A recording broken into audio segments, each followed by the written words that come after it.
नमस्कार दोस्तों, पहाड़ संवाद में आपका हार्दिक स्वागत है। मैं दीपक रावत और आज मैं पहुंचा हूं पासीखाल, जो नन्ना ब्लॉक के अंदर एक गांव आता है। और यहां पे जो यहां का खूबसूरत दृश्य के साथ साथ यहां पे जो एक मुख्य समस्या है, वो सारे लोगों से मुझे पता लगा, हमारी बॉडी से पता लगा कि यहाँ पे पानी की समस्या बहुत है। पूर्व में एक योजना आई थी जो थवड़ा पंपिंग योजना थी, लेकिन कहीं ना कहीं वह पंपिंग योजना कागज़ों में तक रह गई, सीमित रह गई। और आज उनसे पता लगा कि वो योजना भी अब हमारे लिए नहीं है। इसके साथ साथ यहाँ पे यूकेडी के पूर्व केंद्रीय उपाध्यक्ष कुलदीप रावत जी और रघुवर पहाड़ोकराई पहुँचे हैं। साथ साथ में स्थानीय लोग हैं, आशीष जी हैं। तो ताऊ जी, पहले आपसे जानेंगे कि क्या अभी जो पानी की समस्या है वो कब से है, और क्या इसका भी समाधान क्यों नहीं निकला। पानी की समस्या यहाँ पहले से है और हमारे कहीं जो हमारा क्षेत्र है सरहद में कहीं स्रोत नहीं है जी, है ना।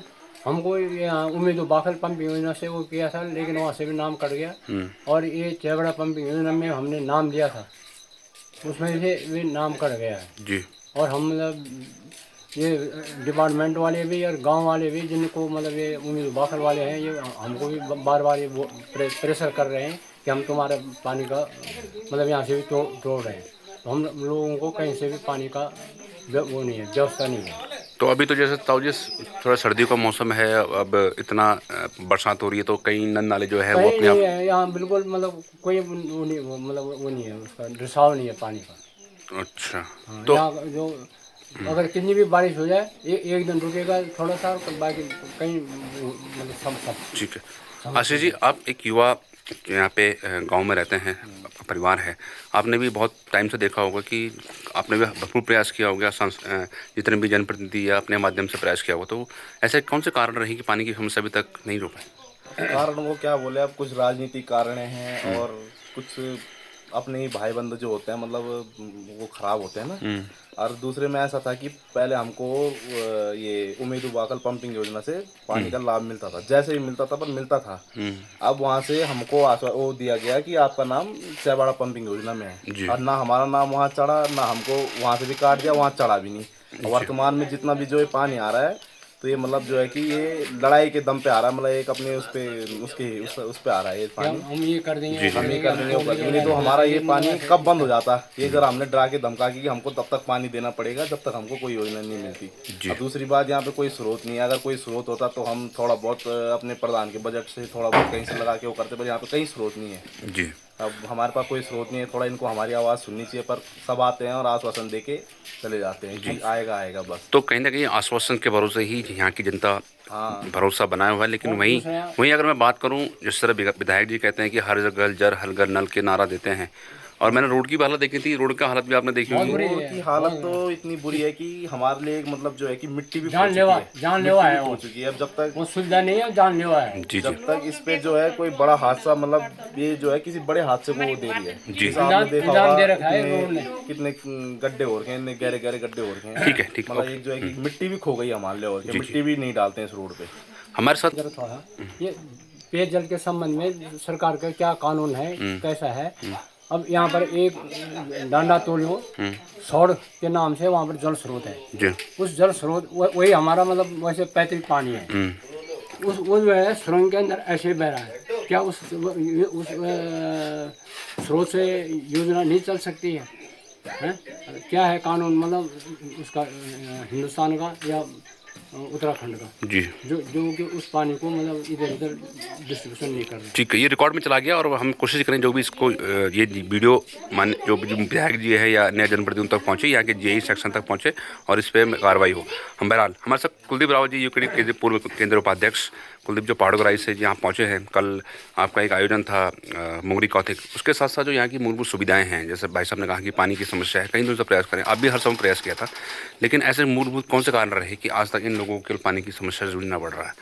देखिए, मैं फिर कहता हूँ कि नियत और नीति दोनों में समानता होनी चाहिए, तभी जाके विकास होता है। नियत तो आपकी है ही नहीं पानी पहुंचाने की, नीति आपकी थी लेकिन नियत नहीं थी। अगर नियत होती तो शायद आज इस गांव में पानी होता, ये गांव के लोग पानी के लिए इस तरह से परेशान नहीं होते। देहरादून से मुख्यमंत्री जी ढिंढोरा पीटते हैं, घर घर नल लग गया है, जो है घर घर में जल पहुंच गया है, हमने इतने लोगों को पानी दे दिया है। लेकिन कहाँ, यहाँ तो शायद नलके भी नहीं लगे, नलके भी लगे हैं, यहाँ तो नलके भी नहीं लगे हैं। जो है किसको पानी दिया है आखिर में, जो है किसको दिया है पानी, कहाँ गया है पानी।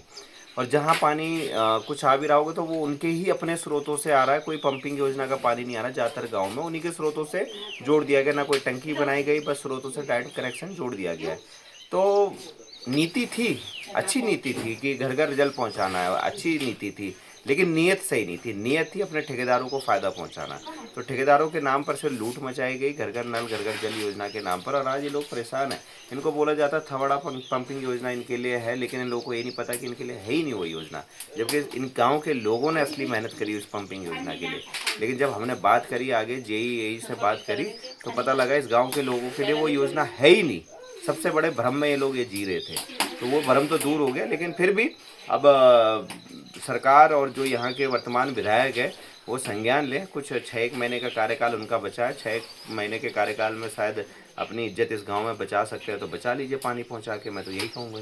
कुलदीप जी, आपने बात की कि ये 6 महीने पूर्व ही क्यों होता है चुनाव से पहले, सबसे बड़ी बात ये है, मैं जानना चाहूँगा आगे। साथ साथ में जो मैं देखता हूँ कि विधायक जो वर्तमान विधायक है 15 साल से मैं देखता हूँ कि लगातार रोड के नाम पे जो वोट बटोरते हैं। साथ साथ में जो दूर दराज के क्षेत्र हैं, जैसे पानी हो गया, सड़क हो गया, सड़क का आपने देखा कैसे बुरा हाल है। तो आखिर क्या ऐसे कारण है कि ये चुनाव के टाइम पे ही रुझान क्यों निकलते हैं? इससे पहले पूरे साल भर ये 4 साल आराम से बैठते हैं, उसके बाद इनको खुद आता है कि इस गांव में ये नहीं है, ऐसा क्यों होता है? इन लोगों को ये लगता है कि अगर हम पहले साल में काम करेंगे तो लोग भूल जाएंगे, लोगों को कोई मतलब नहीं रहेगा। उसके बाद जब आखिरी वर्ष में करेंगे तो लोगों को याद रहेगा। एक ही कारण है, चुनावी वर्ष में करेंगे तो लोगों को याद रहेगा, अरे फलाने ने हमारे लिए पानी पहुँचा दिया, फलाने ने हमारे लिए रोड पहुँचा दी। लेकिन 4 साल तक उनको तड़पाया जाता है, तरसाया जाता है। उसके बाद 5वें साल में ऐसी सड़क दी जाती है जो चलने लायक नहीं है। जो है अभी आपने ये डामरीकरण हुआ है जो है द्वारी से ऊपर की सड़क का, वो फिर से उस पर गड्ढे होने लगे, फिर से वो सड़क टूटने लग गई। और घोषणा तो पूरी सड़क की हुई थी, क्यों नहीं हुई उस सड़क की? मुख्यमंत्री घोषणा करके गए थे पूरी की पूरी नैनाना में, जो है पटुटिया डांडा में जब आए थे 2022 में, क्यों नहीं करी वो पूरी की पूरी? इस पंपिंग योजना की जो है घोषणा करके गए थे, क्यों इन लोगों को पानी नहीं मिला? जो है तो घोषणाएं सिर्फ चुनावी वर्ष में इसलिए होती है ताकि लोगों को याद रहे, लोगों को भ्रमित किया जाए। लेकिन अब लोग समझ चुके हैं, लोग समझदार हो चुके हैं। आजकल ये डिजिटल युग है, सब देख रहे हैं कि कैसे हमें बेवकूफ़ बनाया जा रहा है, कैसे हमें बहलाया फुसलाया जा रहा है।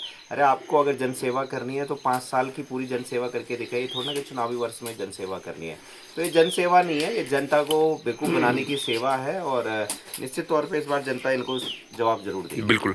एक आखिरी सवाल कुलदीप जी मेरा आपसे है कि अभी जैसे आप पदमुक्त हो चुके हैं, आगे निकट 27 के चुनाव नज़दीक हैं, तो क्या आसार दिख रहे हैं? क्षेत्रीय जनता यूकेडी को पसंद कर रही है, तो इस पर क्या कहना है आपका? और पूरी लैंसो विधानसभा भी चाहती है कि परिवर्तन, तो क्या तैयारी है और क्या आगे की रणनीति है, थोड़ा बताएंगे?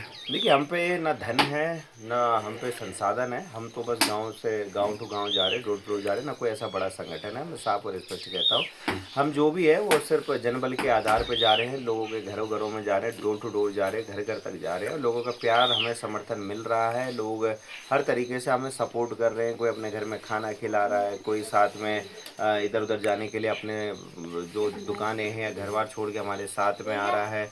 तो हर तरीके से लोग सपोर्ट कर रहे हैं। और निश्चित तौर पे हमारे पास धन नहीं है, हमारे पास संसाधन नहीं है, लेकिन हमारे पास जनबल जरूर है। और यही जनबल जो है हमारी ताकत है। जब तक ये जनबल हमारे साथ है, हम इस चुनाव को जरूर फतेह करेंगे।